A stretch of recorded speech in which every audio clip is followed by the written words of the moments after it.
오늘은 봉독해드린 말씀을 가지고 성령 충만함의 결과라고 하는 그러한 제목으로 말씀을 드리겠습니다. 우리가 지금 가지고 있는 성경은 창세기, 출애굽기, 레위기, 민수기, 신명기 이렇게 막 제목을 따라서 나눠놨지만은 모세가 그 성경을 쓸 때는 여기서부터 여기까지는 창세기다, 여기서부터 여기까지는 출애굽기다, 그런 게 없었어요. 성경 편집자들이 편집하는 과정에서 여기는 창세기, 여기는 출애굽기 그렇게 붙여놨습니다.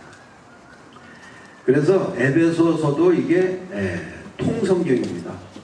통성경인데 후에 성경을 편집하는 사람들이 여기서부터 여기까지는 1장, 여기서부터 여기까지는 2장 이렇게 나눠놨기 때문에 우리는 어떤 오해를 하기가 쉽느냐면 5장 이야기는 5장에서 끝났고 6장 이야기는 6장에서 새로 시작하는 것이다, 이렇게 오해를 하기가 쉬워요. 그런데 사실은 그렇지 않아요.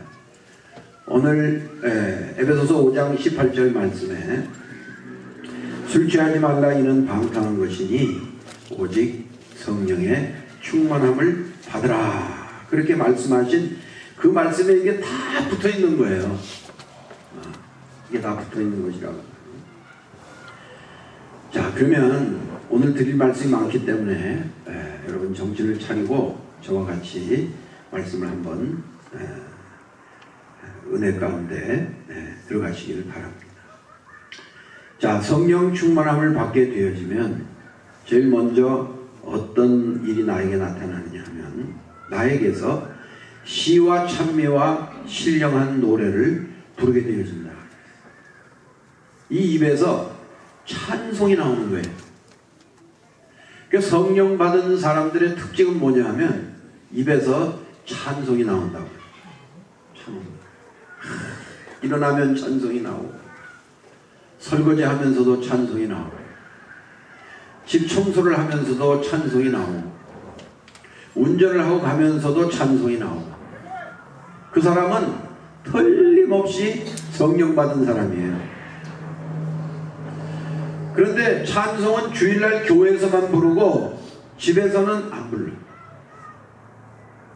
설거지 하면서도 안 부르고, 청소하면서도 안 부르고, 운전하면서도 안 부르고, 그리고 이민살이 어려우니까 울려고 내가 왔던가, 웃으려고 왔던가, 맨날 그런 노래나 부르고. 여러분, 이 성령 받은 사람은 찬송이 터져 나온다고 해요. 제일 먼저 찬송이 터져 나오는 거예요. 그 다음에 두 번째, 성령 받은 사람은 감사하는 삶을 산다. 감사하는 삶을 살아요. 운전을 하고 가다가 차가 다른 차하고 꽝 하고 부딪혔어요. 그러면 안 믿는 사람들은 어떻게 해? 막 승을 내고 오늘 뭐 재수없다, 바깥에 나가서 막 소리 지르고 그러잖아요. 우리 믿는 사람들은 꽝 했어요. 어떻게 해야 돼? 감사합니다. 감사. 길을 가다가 돌부리에 걸려 넘어져서 코가 깨졌습니다. 코 피어납니다. 안 믿는 사람하고 우리 믿는 사람하고 다른 건 뭐예요? 우리 믿는 사람들은 코가 깨지고 코피가 나도 뭐라고 그래야 돼요? 감사합니다. 그러니까 우리는 모든 게 다 감사해요. 감사해. 그게 성령 받은 사람의 특징이에요. 첫째는 찬송이 충만하고, 둘째는 감사가 충만하다. 감사. 우리 금빛교회 성도님들 다 성령 받아서 늘 찬송 가운데 사시고 어떠한 경우에서도 감사하며 살아가시는 하나님의 자녀들 되어지시기를 바랍니다. 그 다음에 오늘도 성경을 보니까 이 성령 받은 사람들이 어떤 특징이 나타나는가 하는 걸 우리에게 가르쳐주고 있는데, 우리는 오해를 하고 있는 게 많아요. 오해를 어떻게 하고 있느냐 하면 성령 받기 전에 정상적인 사람으로 살아가다가 성령을 확 받으면 뭐 해가닥 해가지고 사람이 이상한 사람이 되는 걸로, 어떻게 보면 세상 기준을 가지고 보면 비정상적인 사람이 해가닥 하면서 되는 걸로 그렇게 오해를 해요. 여러분, 성경은 그렇게 말씀하고 있지 않아요. 우리가 성령 받기 전에 다 비정상적인 사람이었어요. 우리가 성령 받기 전에는 죄와 허물로 죽었던 사람들이고, 정말 하나님도 모르고 심판도 모르고 영생도 모르고 죄가 뭔지도 모르고 살아가는, 성령 받기 전에는 너나 할 거 없이 다 우리가 어떤 사람들이었어요? 다 비정상적인 사람들이었다 그 말이에요. 오해하지 마세요. 정상적으로 살다가 성령을 받아서 헷가닥해서 이상한 사람이 되는 게 아니고, 성령 받기 전에 다 우리가 비정상적인 사람이었어요. 그런데 그 비정상적인 사람이 성령을 받아서 어떻게 돼요? 정상적인 사람이 되는 거예요. 그게 성령 받는 거예요. 그럼 오해를 하시더라고요. 자, 그러면 비정상적인 사람들이 어떤 사람들입니까? 오늘 봉독해드린 말씀 보니까 이 남편과 아내의 말씀을 여기에 해놓으셨는데, 아내들이요 자기 남편에게 복종하기를 주께 하듯 하라. 그리고 또 남편들에게는 뭐라고 말씀을 했습니까? 아내 사랑하기를 그리스도께서 교회를 사랑하시고 위하여 자신을 주심같이 하라. 그러니까 성령 받기 전에는 어떤 비정상적인 삶을 살았습니까? 남편에게 복종할 줄도 모르고 아내를 사랑할 줄도 모르고 그 비정상적인 삶을 살았어요. 우리가 어떨 때는 남편들이 그럴 때 있잖아요. 여보, 그 물 한 잔만 줄래? 그러면 비정상적일 때 어떡합니까? 너 손 없어? 이거 떠먹어. 이게 비정상적이에요. 배고파. 여보, 밥 좀 줄래? 그러면 라면 끓여 먹든지 뭐 네가 마음대로 해. 이게 비정상적이라고. 예? 그리고 이 남편씨들도 아내를 사랑할 줄 몰라요. 다방에 가서 미숙이한테는 잘하고 말고 아내한테는 개떡같이 하고. 여러분, 이거 안 됩니다. 이게 비정상적으로 성령 받기 이전에 그러고 사는 거예요. 그게 정상인 줄로 오해를 하고 살아가는 거예요. 어제 평양과학인대 우리 김진경 총장하고 만나서 같이 간식을 나누고 대화를 했는데, 저를 또 자기가 쓴 책이라고 사인을 해서 주더라고요. 그런데 저거를 뭐라 그러냐면, 목사님, 이북에서는 남편을 뭐라 하는지 아세요? 몰라요. 이북에서는 남편을 나그네라 그러는데, 나그네. 그러니까 남편이라는 말을 안 쓴대. 이북에서 남편을 우리 나그네입니다 이렇게 들락날락해서 그런지 아이가 나그네라. 그러면 아내를 뭐라 그럽니까? 그랬더니 아내는 애인동무라 그러는데, 애인동무. 야, 그래서 어제 평양말 하나 배웠어요. 남편은 나그네고 아내는 애인동무라 그랬다. 애인동무들, 비정상적인 자리에서 성령 받아서 정상적인 자리로 오시기를 바랍니다.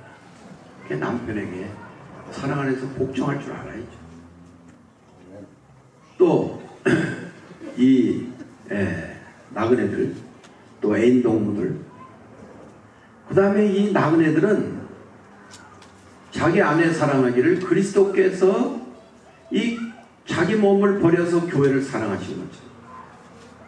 그렇게 아내를 사랑하는 거예요. 그게 정상이라는 거예요. 내 정상. 그러니까 여러분, 성령 받으면 뭐 이상한 사람이 되는 게 아니에요. 해가락해서 뭐 어떻게 사람이 저렇게 됐나 하고 되는 게 아니고 비정상적인 삶을 살던 우리들이 정상적인 삶을 성령 받은 할렐루야. 그래서 우리 금빛교회 성도님 가정에 사랑과 복종이 있는 성령 받은 사람들의 가정이 되어지시기를 주님의 이름으로 축원합니다. 그 다음에 두 번째, 이 성령 받기 전에 자녀들은 이 부모님들에게 순종할 줄도 모르고 부모님들을 공경할 줄도 몰라요. 자녀들이. 그런데 성령을 받으면 이 자녀들이 부모에게 순종하고 부모를 공경하게 되었습니다. 그래서 자녀들이 성령을 받아야 돼요. 그래야 부모에게 순종하고 부모를 공경할 줄 알게 되는 거예요. 참 이상하죠. 이제까지 이런 진리를 몰랐죠. 뭐 성령 받으면 해가닥해서 이상한 사람 되는 줄 알았는데 그게 아니고 비정상적으로 살아가는 우리들이 이 하나님의 영을 받아서 정말 하나님이 원하시는 정상적인 삶을 살게 되어진다고 하는 것입니다. 그러므로 이 성령 받아 부모에게 순종하고 또한 부모를 공경하는 자녀들에게 약속을 하셨는데 뭐라고 약속을 하셨느냐면 이 땅에서 잘되고 장수하게 된다. 그런 축복을 약속하셨어요. 그러니까 우리 성령 받은 이 믿음의 사람들은 부모님들에게 효자가 되고 효녀가 돼야 돼요. 이거 뭐 어머니 생리신이 됐는지 아버지 생리신이 됐는지 아직 뭐 미국에서는 진짜 효자가 있으니까. 진짜 효자가 누구예요? 이 캘리포니아 주정부가 진짜 효자예요. 날짜도 하루도 안 어기고 한 달만 되면 그냥 어카운트에 돈을 탁탁 넣어주니까 이런 효자가 어디 있어요? 여러분, 주정부가 효자 노릇하게 그렇게 놔두지 말고 정말 우리 성령 받은 자녀들 부모님들을 잘 공경하셔서 이 성경에 나타난 약속의 복을 받는 하나님의 백성들 다 되어지시기를 주님의 이름으로 축복합니다. 그 다음에 세 번째, 이 아비들에게 자녀들을 노엽게 하지 말고 말씀으로 양육하라. 여러분들 이 자녀들을 노엽게 하면 자녀들 마음속에 반항감이 생깁니다. 그리고 그 자녀들이 삐뚤어 갑니다. 그렇기 때문에 자녀들을 노엽게 해서는 안 돼요. 우리는 이 유교권 속에 살았기 때문에 이 부모의 부모상이 어떻게 되어 있습니까? 아주 근엄하고 종아리를 때리고 아주 무섭게 하고 자녀들 의견을 무시하면서도 짓밟아버리고 하는 이런 유교적인 그런 생각이 우리 마음속에 있어요. 그런데 성령 받은 부모님들은 자녀를 노엽게 하지 않는다고 하는 거예요. 그러니까 이 성령 받으면요, 이게 다 달라지는 거예요. 다 달라져요. 그리고 이어서 종들이 어떻게 살아야 되느냐. 상전들에게 순종하기를 그리스도께 하듯 하라. 여러분, 어느 직장에 가서 일을 하시든지 정말 자기가 맡은 일을 하는데 그리스도께 하듯 하는 사람들이 성령 받은 사람이에요. 성경의 그 대표적인 인물이 누굽니까? 요셉 같은 사람. 이 사람은 자기가 맡은 일을 감당하는 데 있어서 그리스도께 하듯 했어요. 그리스도께 하듯. 여러분, 이 성경이 쓰여질 당시에는 재정관리사 CPA도 종이었고요. 학교의 교사도 종이었습니다. 변호사도 종이었습니다. 그리고 황제의 편지를 대서하는 사람들도 종이었습니다. 심지어 오늘날 우리가 대단하게 여기는 의사분들도 그 당시에는 종이었습니다. 누가복음과 사도행전을 쓴 누가도 종이었어요. 데오빌로 각하의 종이었어요.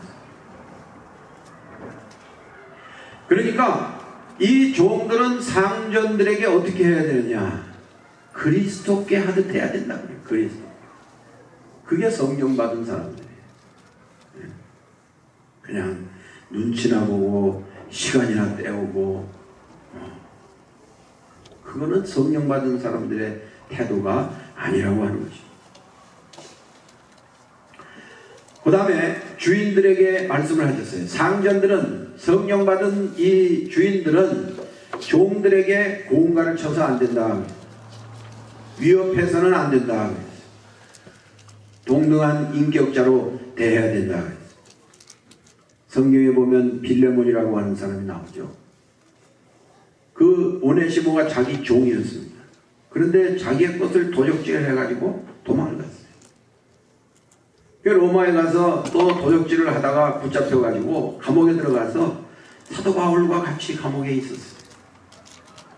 거기에서 이 오네시모가 은혜를 받고 변화를 받아서 하나님의 신실한 일꾼이 됩니다. 그래서 이 옥중에서 이 사도 바울이 빌레몬서를 써가지고 이제 이 빌레몬에게 부탁을 해요. 이 오네시모를 용서해달라. 그리고 이제는 종이 아니고 우리의 신실한 형제로, 동역자로, 동무로, 친구로 이 형제를 받아달라. 그래서 이 성령 받은 빌레몬은 이 오네시모의 모든 죄를 다 용서해 줍니다. 그리고 자기의 동역자를 삼습니다. 그래서 결국 전설에 의하면 이 오네시모가 에베소 교회의 감독이 되었다고 그렇게 우리에게 전해주고 있습니다. 그렇기 때문에 여러분 성령 받으면요 모든 삶과 생활이 다 회복이 되어지는 거예요. 지금 부부관계가 안 좋고 왜 그런지 아세요? 성령 안 받아 지금 비정상적인 인격을 가지고 살아가기 때문에. 부부관계, 부모와 자식관계, 자녀와 부모관계, 또 이 주인과 종의 관계, 종과 주인과의 관계, 여기가 다 성령님이 임재해야, 성령님이 역사하셔야 모든 게 다 정상적으로 회복되어지는 그런 역사가 나타나게 되어진다고 하는 것입니다. 저는 이 시간 여러분들을 주님의 이름으로 축복합니다. 우리 금빛교회 성도님들은 다 성령의 충만함을 받아서 비정상적으로 살아가던 삶과 생활이 다 회복되어지고 하나님이 원하시고 기뻐하시는 모든 삶이 되어지시기를 주님의 이름으로 축복합니다. 마지막으로 이 성령 충만의 결과는 무엇입니까? 그것은 복음 전파입니다. 복음 전파예요. 성령은 전도의 영이고 선교의 영이십니다. 그렇기 때문에 이 성령 충만함을 받은 사람들은 가만히 있을 수가 없어요. 무엇을 하든지 가서 복음을 전하는 거예요. 여러분, 저와 여러분들이 언젠가는 하나님 심판대 앞에 설 거예요. 그 심판은 천국 가느냐 지옥 가느냐 심판은 아니에요. 우리는 예수 그리스도를 나의 주 나의 하나님으로 믿었기 때문에 우리들은 내가 비록 제대로 못 살았어도 예수 그리스도의 보혈의 그 공로로 인하여 우리는 구원을 받게 돼요. 그런데 하나님께서 우리에게 꼭 한 가지 질문은 하실 거예요. 그 답을 제가 지금 알려드릴 테니까 그때 질문 받고 주저주저 하지 마시고 그때 잘 대답하실 수 있도록 지금부터 남은 삶을 잘 살아가시는 저와 여러분들 되어주시기를 바랍니다. 틀림없이 이 질문을 하실 거예요. 하나님께서 너 이 세상 사는 동안 내가 네게 준 것 가지고 너 뭘 했느냐? 그 질문은 꼭 하실 거예요. 그때 뒤통수 벅벅 긁으면서 신나게 놀기만 했습니다. 여러분, 그런 대답이 나오면 성경의 달란트 비유에서 악하고 게으른 종이라고 책망받지 않습니까? 정말 그 질문을 내 인생을 다 정리하고 마지막에 내가 너에게 준 것 가지고 맡긴 것 가지고 너 뭐를 하다 왔느냐? 그렇게 물으실 때에 대답할 수 있는 그러한 우리들이 돼야 된다고 합니다.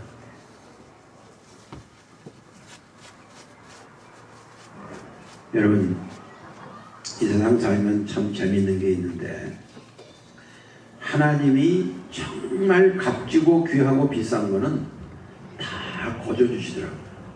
거저. 여러분, 저 햇빛 쓰면서 돈 내시는 분들 계십니까? 여러분, 매일 평생 수십 년 숨 쉬면서 산소 숨 쉬면서 돈 내시는 분 계십니까? 하나님이 햇빛도 거저주시고 산소도 거저주시고 원래는 물도 하나님이 주시는 거예요. 다 요걸 그냥 업자들이 싹 가뒀다가 소독해가지고 우리한테 팔아먹으니까 우리가 돈 내는 거지, 물도 하나님이 다 거저주시는 거예요.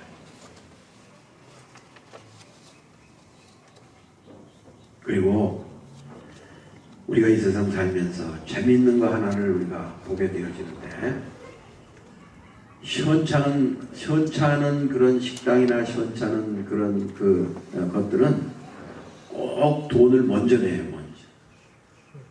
버스 탈 때 꼭 돈을 먼저 냅니다. 그죠? 이거 뭐 싸니까. 그런데 택시는 먼저 안 내. 내릴 때 내요. 얼마 내. 식당도 맥도날드나 뭐 칼스 주니어 이런 시원찮은 식당 갈 때는 돈을 꼭 먼저 냅니다. 그런데 고급 식당을 가면 와서 앉으라고 서비스도 해주고 돈을 나갈 때 내요. 여러분, 이 세상이나 인생이 시원찮은 그런 업소가 아니에요. 업소라고 따질 때 우리 올 때 입장료 내고 온 사람 한 사람도 없어요. 여러분, 하나님이 이 엄청난 세상에 나를 입장시켜 주셔서 내가 입장료 냅니다 하고 돈 내고 이 세상 온 사람이 있어요? 없잖아요. 그런데 이 아름다운 세상을 퇴장할 때 퇴장료를 내셔야 됩니다. 그게 뭐냐면 너 뭐 했느냐, 그걸 물으실 거라고. 너 뭐 했느냐. 이번에 불러하고 영락교회에서 우리 교육세계 선교대회가 열렸잖아요. 선교사님들이 나가서 그동안 열심히 땀 흘려가지고 전 세계 840개의 국민학교, 중학교, 고등학교를 세웠어요. 그리고 44개의 기독교 대학을 세웠어요. 그 실무자들이 모여가지고 자기 사역을 보고하고, 그리고 다른 사람의 이야기를 통해서 또 아이디어를 얻고, 또 이 미주 내에 교육선교에 관심 있는 사람들, 자원들을 발굴하고, 그리고 서로 정보를 교환하고 후원자를 발굴하는 네트워크를 형성하고 하는 그런 일을 위해서 이번에 모였어요. 여러분, 그 선교사님들은 나가서 학교를 세워서 전 세계에 복음을 전하고 있는 거예요. 우리가 성령 받았다 그러면 이 모든 삶과 가정과 생활도 다 하나님이 원하는 정상적인 위치에 와 있을 뿐만 아니라 우리들도 학교를 세우든지 뭘 하든지 가서 복음을 전해야 되지 않겠느냐. 그게 퇴장료예요. 복음 전하는 게 퇴장. 그래서 설교 마지막에 오늘 여러분들에게 한 권사님을 소개하는 것으로 설교를 마치려고 해요. 이 권사님은 이름이 최복희 권사님인데, 우리가 잘 아는 본죽이라고 하는 그 죽집 있잖아요. 이번에 오셨어요. 그 죽집 회장님이십니다. 전 세계에 1700군데의 매장을 가지고 계세요. 근데 이 최복희 권사님이 다 망해가지고 5만원, 우리나라 달러로 50불밖에 손에 없었어요. 그 50불을 가지고 남편하고 포장마차를 시작을 했어요. 그런데 매일 그 50불 들고 포장마차를 시작하면서 하나님 앞에 기도했다는 거예요. 근데 막 환경이 너무 어려우니까 공황장애도 찾아오고 우울증도 찾아오고 세금이 체납되고 신용이 불량자가 되고 신경쇠약에 걸리고 불면증에 시달리고 자살 충동도 일어나고, 이런 속에서, 이런 환경 속에서 하나님 앞에 기도했더니 이 본죽 회사를 하나님이 높여주셔가지고 지금은 전 세계에 1700여 매장을 가지고 있는 그런 회사가 됐어요. 그런데 이 본죽 1700여 망을 가지고 뭘 하느냐? 선교하는 거예요. 그래서 선교사님들을 전부 본죽집을 하나씩 내주는 거예요. 본죽집을. 그래서 선교사님들 비자가 문제잖아요. 막 3개월에 한 번씩 나갔다 와야 되고 1년에 한 번씩 그 본죽을 딱 비즈니스로 차고 들어가면 첫째 비자에 문제가 없고, 두 번째는 선교비 어디서 오나 그거 걱정할 거고, 예배를 어디서 드리나 그거 걱정할 거고, 성경 공부, 제자 훈련 다 거기서 할 수 있는 거예요. 그래서 완전히 이제는 이 최보유 원사가 선교사가 됐어요. 그래서 자기는 이제 회장 자리에서 물러나고 이 선교재단을 설립을 해가지고 이제는 세계 선교를 위해서 헌신하고 있는 그런 권사님이십니다. 여러분, 우리도 이 권사님 영상을 보시면서 은혜를 받고, 우리도 뭔가 퇴장할 때 뭔가 이 은혜 받은 그 보답을 하고 인생을 퇴장해야 되지 않겠는가. 성령 받았다고 그러면 이 영상을 다 같이 보시겠습니다.